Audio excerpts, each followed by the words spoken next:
Coders, my name is Joe Clark and welcome to Space Cadet Codes. I am so excited to be doing this with you guys today. We are going to be doing a Hello World example and calculator. So for those who are new to programming and new to this channel, what I want to do with this channel is I want to teach people how to program microcontrollers, apps, do some machine learning, do a whole bunch of different stuff that involves programming in different languages for projects.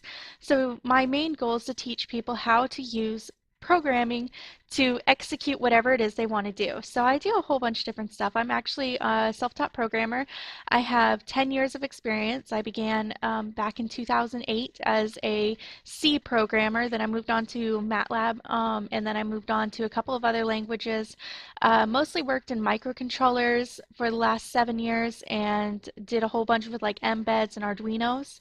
I do cosplay and stuff like that, so I really know my way around microcontrollers and electronics, and I've done taught classes on how to do basic electronics and stuff like that.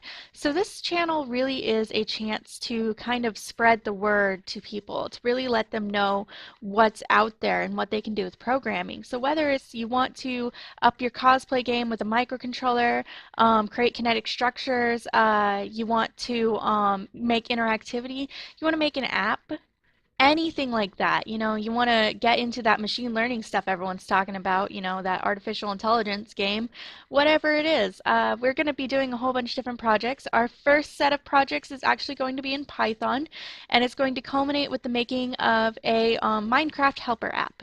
So we're going to make a little GUI that kind of interacts with the user and allows people to calculate different things that are involved in Minecraft. So it's going to have a circle calculator, a sphere calculator, a stack calculator, and if I can get it, a banner creator. That's my hope, we can do the banner creator, but I still haven't figured that one out yet. So we'll see what happens when we get there.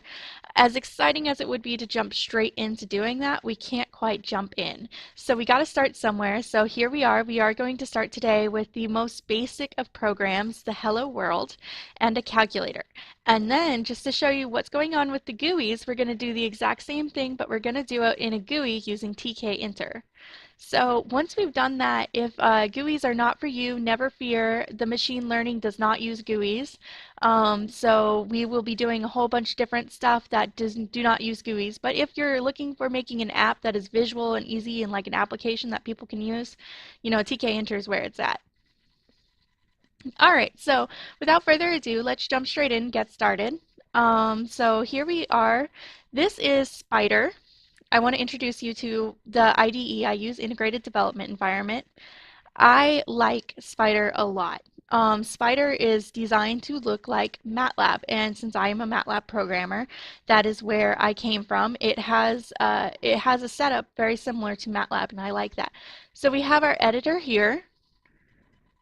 The editor is where I type my code and I save it as a file, and then that file is executed in the console down here.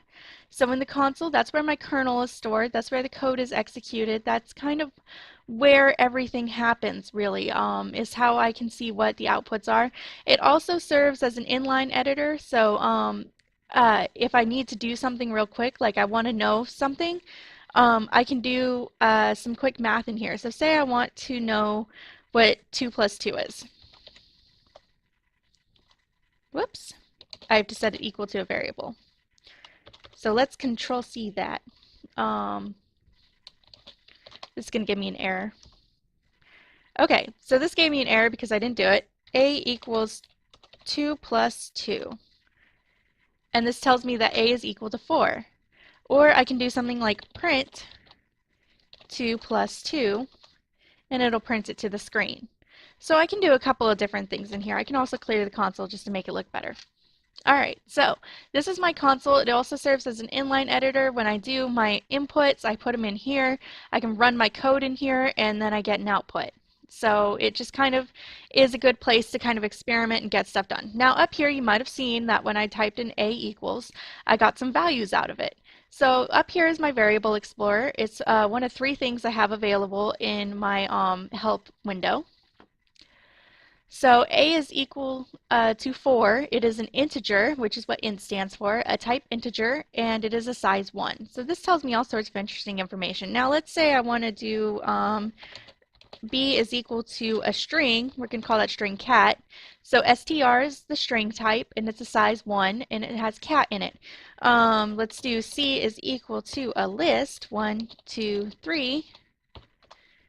And it is a list of size 3 with the values 1, 2, and 3. Now the other thing we can do in here is we can change the values if we wanted to. So I can change that to 0. And now if I were to print C, it would print 103 because it's been changed in there now. So I can do stuff like that. I don't recommend it very much, but that's there. So I'm going to clean it. And here we have our help. I can type in stuff about different libraries, and it should return information. So I don't know if it'll give me pandas information, but it should give me stuff about regular Python information. So we will do float.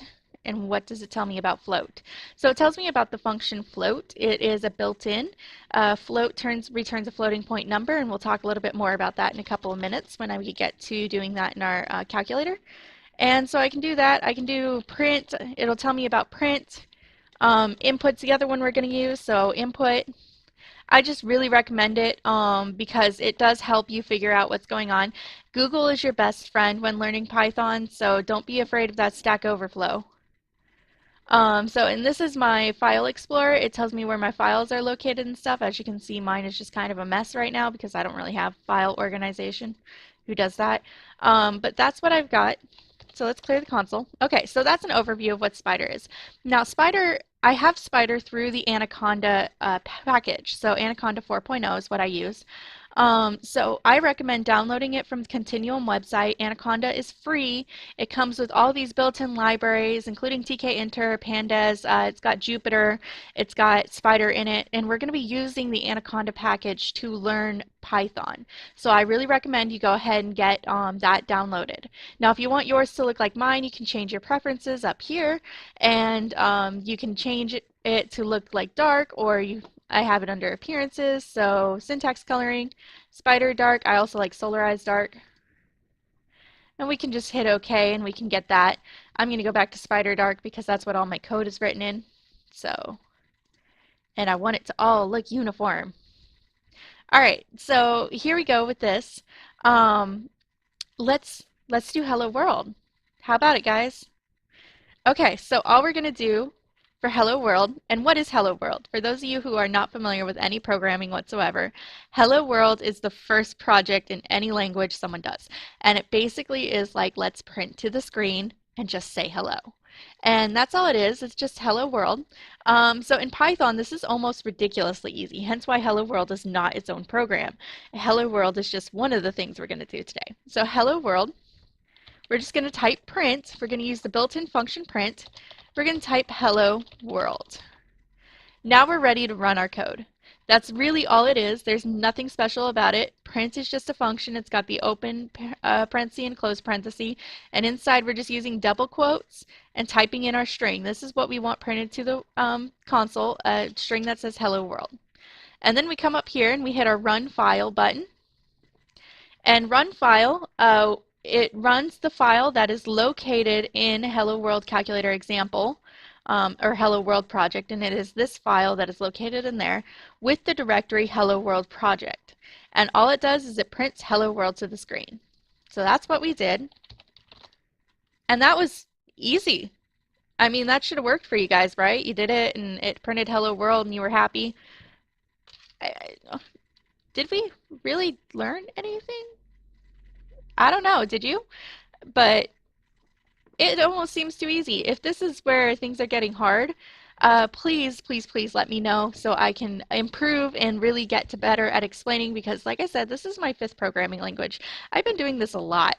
I kind of know a lot about programming that I haven't really learned to explain to people. So I am very happy to explain what I am doing and how to do all of this. So hopefully everyone got Hello World printed to their screen and it looked great.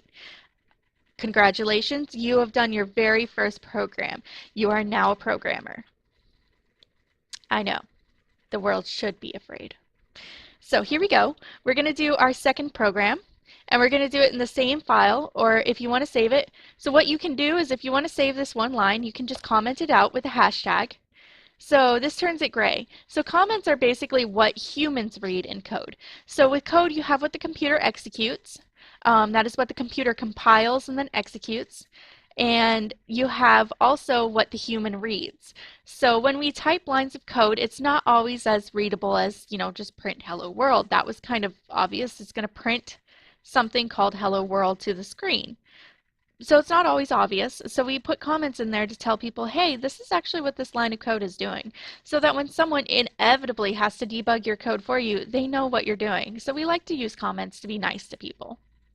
So what we're going to do is we're going to comment our code, and all we're going to do is we're going to make a calculator. We're going to convert feet into inches. Sounds too easy? It is too easy. But that's okay because we have to start somewhere, and this is a good place to start, is simple calculator. And this is going to teach us a couple of different things. It's going to teach us how to use Python's try and except. It's going to teach us how to do our printing. It's going to teach us how to do a little bit of flow control.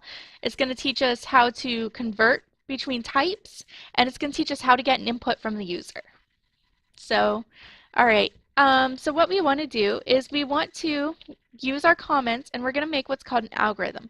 An algorithm is kind of like an outline for the code. It kind of explains what's going on in the code, or what our plan of action is. So programming, once you get the hang of it, is about 95% figuring out your algorithm and 5% writing your code.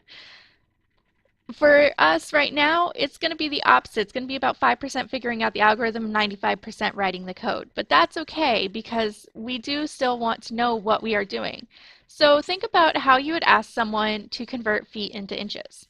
So you are the person who is approaching this. You are the person who is solving this problem. So think about it like this. Your friend comes up to you and says, hey, how many inches are in 5 feet? And you have to think about it, well, 5 feet, there are 12 inches in a foot, so I'm going to multiply 5 by 12, and then I'm going to tell them that the answer is 60. Okay, all right, so that is how we're going to do it. So friend asks question, so ask the user for the feet, then we convert feet to inches, and then we tell the user how many inches are in that many feet. So go ahead, and that's it. That's really all we're doing. I mean, there is our algorithm for the time being. We're going to modify it and do a couple of other things to it, especially since we're going to need to. So the first thing is we want to ask the user for the feet. So in order to do that, we're going to use a variable. So we're going to store what the user says into a variable, and we're going to call that variable feet. So feet is equal to this function that we're going to call called input. Now, remember how I was talking about the help screen here, and it had input in here? So reads a string from a standard input. The trailing new line is stripped. So, okay. This doesn't really help us much, but here we go. With this, I will tell you how to do it. So input, we put a string in here. How many feet are there?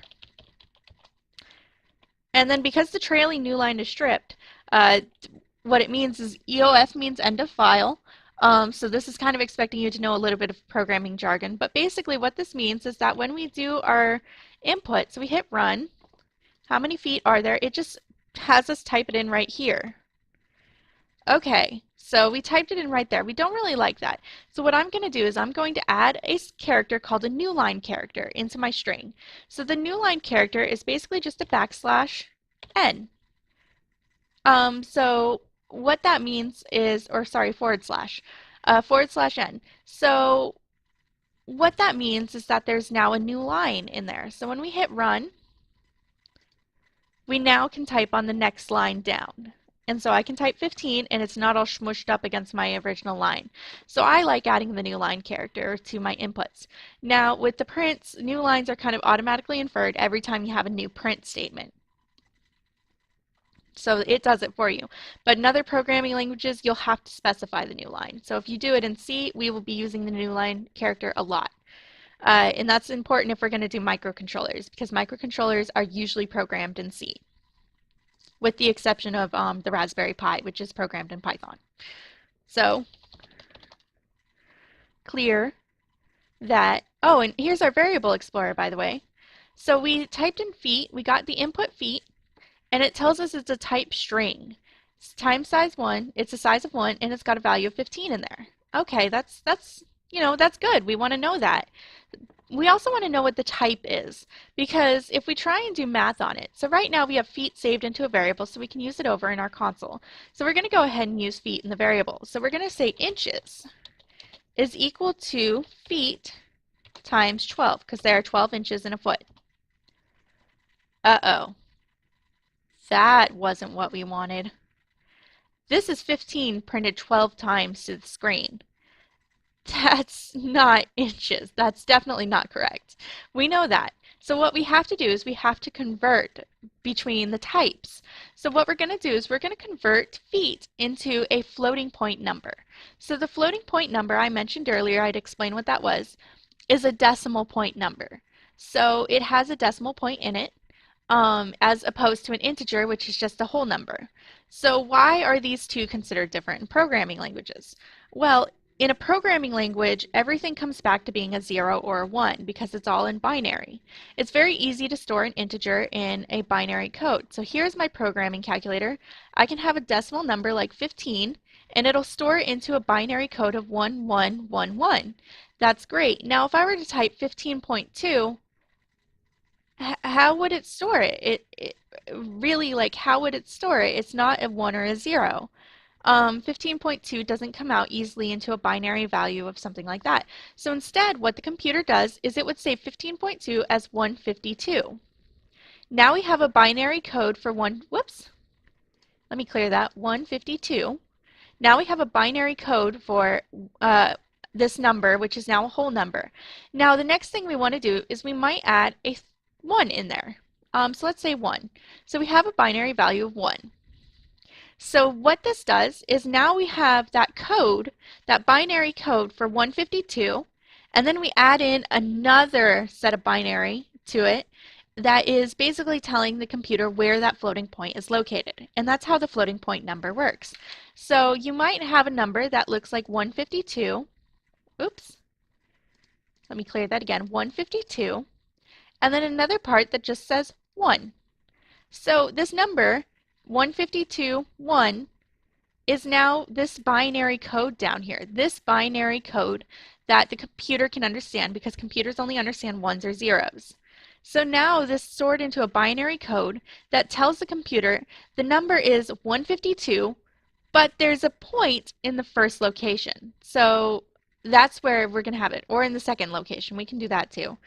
So whoops, I can only do a 1 or a 0 when I'm in that mode. 152, oops, 152, and 2. So we have that binary code again. So the binary code where it says that 152, and there's a floating point in the second position, so 15.2. So did that make sense? Hopefully that made a little more sense, and you now understand a little bit about what's going on with binary code. So the floating point basically means that that point floats its value. So there's a part of the code in binary that is dedicated to the number, and another part that is dedicated to telling the computer where that floating point is located.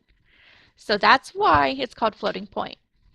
So, okay, all of that really doesn't matter to us unless you're curious about how processors and binary and logic gates work.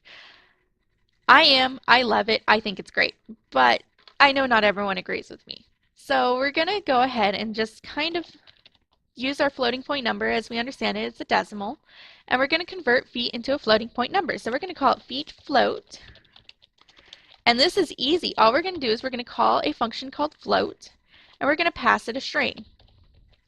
And so the feet is stored, it's the variable.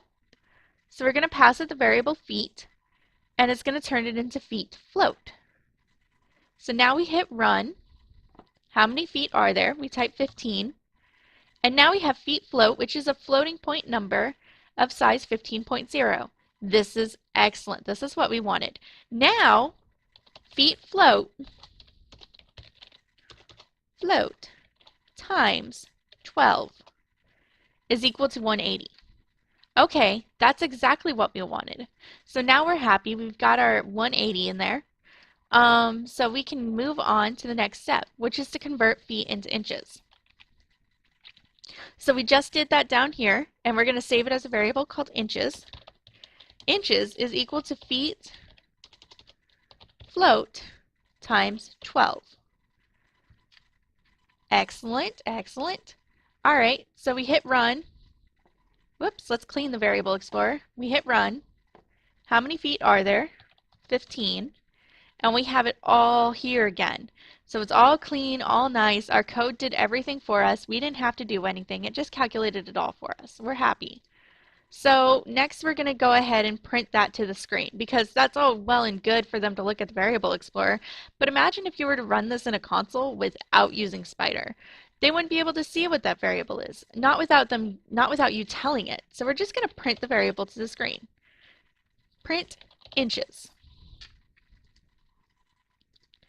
Whoops. Oh, I'm in the wrong console. All right, so we'll say 5 this time, and there's 60 inches. Okay, that's okay, but it doesn't really look that nice. So let's go ahead and make that look a little nicer by formatting a string. Now, string formatting can be a little tricky in other languages. In Python 3, it's not too bad. Python 2 formats strings differently. Just so you're aware, if you're using Python 2, you're going to want to look up how to format a string. If you're using Python 3, that's what I'm going to show you is how to format a string in Python 3. So all we're going to do is what do we want to tell the user? Well, imagine this is what we're telling our friend. Oh, there's 60 inches. So we'll just say there is X number of inches, X inches in that number of feet. Now, where we have X in there, we want that to change based on what the user says. So we're going to put in what's called a placeholder. So in Python 3, the placeholder is a curly brace. So curly brace open, curly brace close.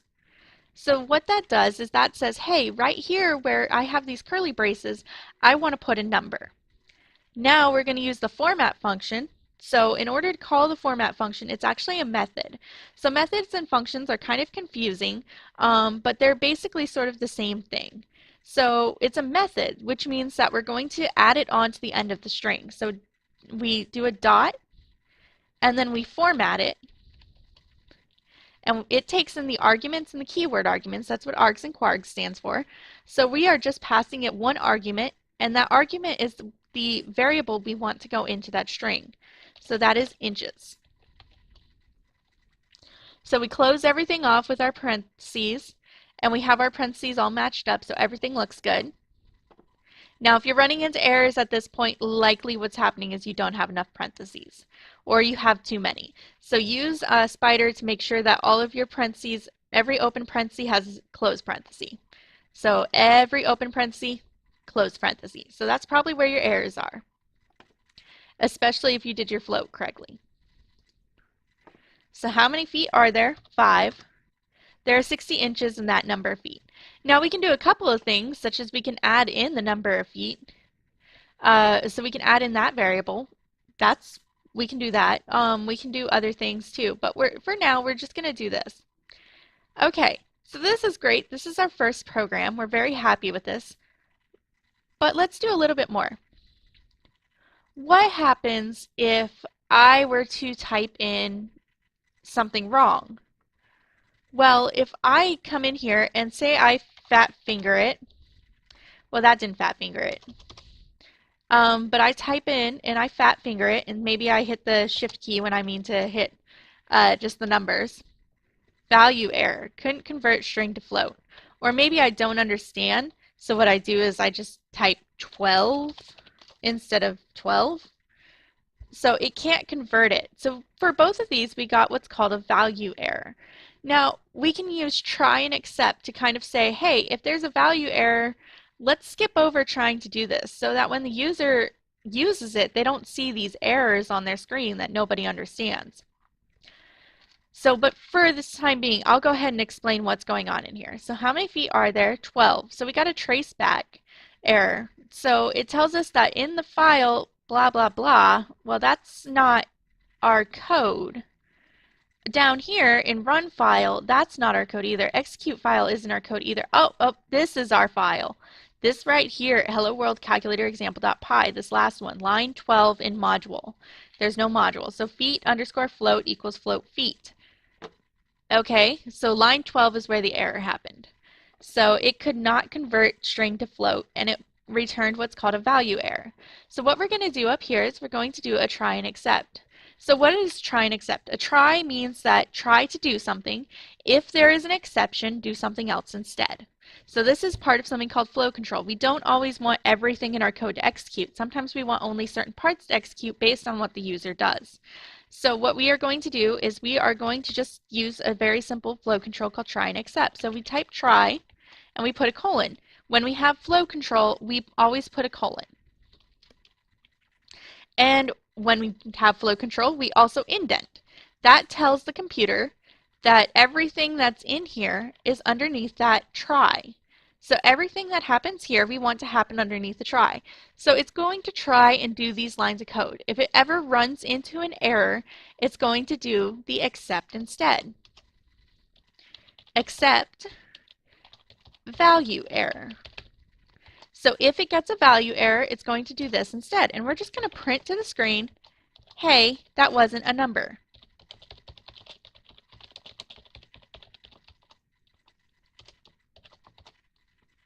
And close it. Now, we are done with our try and except. So what we are going to do now is we're going to run it and see what happens. So try, it's going to try and do all of these lines of code. If it runs into a value error, it's going to do print, hey, that wasn't a number. So let's run it. I type it in correctly, 5 feet. There are 60 inches in that number of feet. That's great. It did everything in the try, printed to the screen. That's exactly what we wanted. So we do it again, and I type 12. And it says, hey, that wasn't a number. That was wrong. So that was good. It didn't throw up an error that the user couldn't read. It just threw up, hey, that wasn't a number, which is what we wanted it to do. Now to kind of show you what goes on with flow control, we can continue to run our code. So we're done with the flow control. So what we're going to do is we're going to unindent. So our next line of code underneath is going to be unindented. So we're going to print to the screen, thanks for playing. And that just is kind of to show you that once we're done with flow control, we come back out and the line of code continues. So only certain parts of it will execute. So let me clear my variable explorer. We hit run. There are 5 feet and there are 60 inches in that number of feet. Thanks for playing. So it did everything in the try, ran into no errors, so it ended the flow control, skipped over everything in the except, and went to the print. That's what we wanted it to do. So clear the variables again. Run it, I type it in wrong, it runs into an error, so it prints, hey, that wasn't a number, and then it continues on because it skipped over this, and it continued on to print, thanks for playing. So, hey, that wasn't a number, thanks for playing. So this is how flow control works. So this is it. We have made our first program. We are going to do the same thing in tkinter next, which is going to create a graphical user interface that has a button and the user can type in values and then it'll automatically print it to the screen. This is about 26 lines of code, including our hello world. The tkinter example is going to be about 50 to 60, maybe as much as 100, depending on how you program. So you can see where doing graphical user interfaces gets a little complicated. So if this was a little overwhelming, I recommend taking a step back, breathing, looking up some other things, really trying to understand, maybe watch this video again, maybe check out another video where I'm not doing anything in GUIs, maybe one of the calculators that's the back end for the Minecraft app, and just kind of get a little used to Python in programming. And then when you feel comfortable, tackle that GUI. Or if you're not into it, just keep going on. Like I said, when we do the machine learning examples, we're not going to use GUIs at all. We're going to be using Jupyter instead. So So that's it. If you like this video, please consider hitting the subscribe or the like button. Your views and your subscriptions actually help support this channel. It is the easiest way to support us. So we are so excited to be doing this. I am so glad to be here. I love working with programmers. And like I said, just hit that subscribe button. I really appreciate it. Thanks.